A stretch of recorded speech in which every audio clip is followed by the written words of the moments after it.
ओम गणेश। कर्मकांड बाय आनंद पाठक में एक बार पुनः आप सभी का स्वागत करता हूं।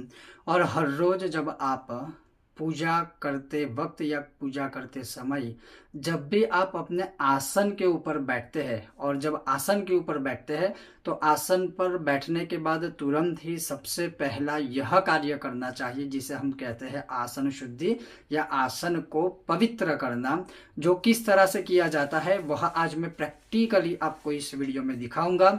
अगर आपको यह विषय वीडियो पसंद आता है तो लाइक करें, शेयर करें, चैनल पर नए हो तो सब्सक्राइब करके घंटी का चिन्ह अवश्य दबाइएगा। तो चलिए शुरू करते हैं। सबसे पहले इसके लिए जो है आपको अपना आसन रखना है। आप जिस भी आसन पर बैठते हो पूजा के दौरान या पूजा के समय या पूजा के वक्त या अनुष्ठान के वक्त, अवश्य हर रोज पूजा में आसन पर बैठने के बाद सबसे पहला कार्य ये करना है। उसके बाद ही आप अपने नित्य पूजा पाठ का या अनुष्ठान आदि का आरंभ कर सकते हो या फिर करना चाहिए। इसमें विनियोग है, एक छोटा सा श्लोक है और उसी श्लोक के माध्यम से आसन की शुद्धिकरण करनी है। और वो कैसे करना है तो अब मैं आपको वह श्रवण भी करवाता हूँ और आपको वो दिखा भी रहा हूँ। और उसके लिए आपको क्या करना है, या तो एक आचमनी में जैसे आप जल ग्रहण कर सकते हो, या फिर जैसे बार बार मैंने कहा है कि आप चाहे तो सीधा ही विनियोग केवल भी पढ़ सकते हो, लेकिन आसन शुद्धि के लिए जल थोड़ा आवश्यक रहेगा। तो मैं अवश्य इस प्रयोग में या इस विधान में यही कहूंगा कि या तो आप ऐसे आचमन में जल पकड़िए या फिर अपने राइट हैंड में ऐसे जल पकड़िए। और जल पकड़ने के बाद आपको यह विनियोग बोलना है कि ओम पृथ्वीति मंत्रस्य मेरु पृष्ठ ऋषि सुतलम छंदः कुर्मो देवता आसन पवित्र करणे विनियोग।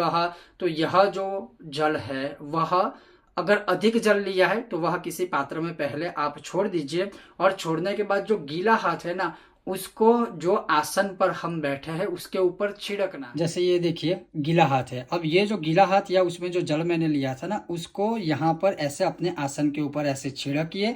और छिड़कते समय आसन से यह प्रार्थना करनी है कि ओम पृथ्वी त्वया धृतालोका देवी त्वं विष्णुना धृता त्वां च धारय माम देवीं पवित्रम कुरु चासनम। बस इसी प्रकार से अपने आसन के ऊपर ऐसे जल छिड़किए। और इसके बाद हमारा जो नित्य पूजा पाठ का क्रम है, कर्म में अनुष्ठान आदि है, संध्या वंदन आदि है, फिर आपको शुरुआत। तो इस प्रकार से आपने देखा कि बहुत ही संक्षिप्त, शायद 1-2 मिनट का ही क्रम है, और यह अवश्य करना चाहिए ताकि आसन शुद्ध हो, आसन पवित्र हो। और खास करके ये बात अवश्य याद रखिएगा, आसन मंत्र माला गौमुखी ये जो कुछ कुछ बहुत ही महत्वपूर्ण निजी जो साधना काल की भक्ति के लिए जो सामग्री होती है वह केवल एक ही होनी चाहिए। अर्थात अगर मैं इस आसन पर बैठा हूं तो मेरे इस आसन पर कभी कोई चाहे परिवार का ही सदस्य क्यों ना हो उनको भी नहीं बैठने देना चाहिए, या फिर उन्हें नहीं ही बैठना चाहिए। उन्हें उनका आसन रखना चाहिए, उनके आसन पर हमें नहीं बैठना है, हमारे आसन पर उनको नहीं बैठना देना है। क्योंकि ये बहुत सारी चीजें हमारी खुद की भक्ति निजी कर्मों के साथ जुड़ी हुई है, साधनाएं अनुष्ठान तप जब सर्वस्व जुड़ा हुआ है। लेकिन मूल रूप से कहने का मेरा यह तात्पर्य है कि हर रोज जब आप नित्य पूजा पाठ करते हो तो पूजा पाठ करते पहले जब भी आप आसन ऊपर बैठते हो तो ऐसे विनियोग करें। विनियोग के बाद यह जो श्लोक है मंत्र है वह बोलिए। मंत्र बोलते समय आप आसन के ऊपर ऐसे जल छिड़किए और फिर बस अपने नित्य क्रम पूजा पाठ अनुष्ठान का आरंभ कीजिए। यह था बहुत ही संक्षिप्त लेकिन बहुत ही महत्वपूर्ण विषय। अगर आपको यह विषय वीडियो पसंद आया हो लाइक करें, शेयर करें, चैनल पर नए हो तो सब्सक्राइब करके घंटी का चिन्ह दबाइएगा। ओम गणेश, हर हर महादेव।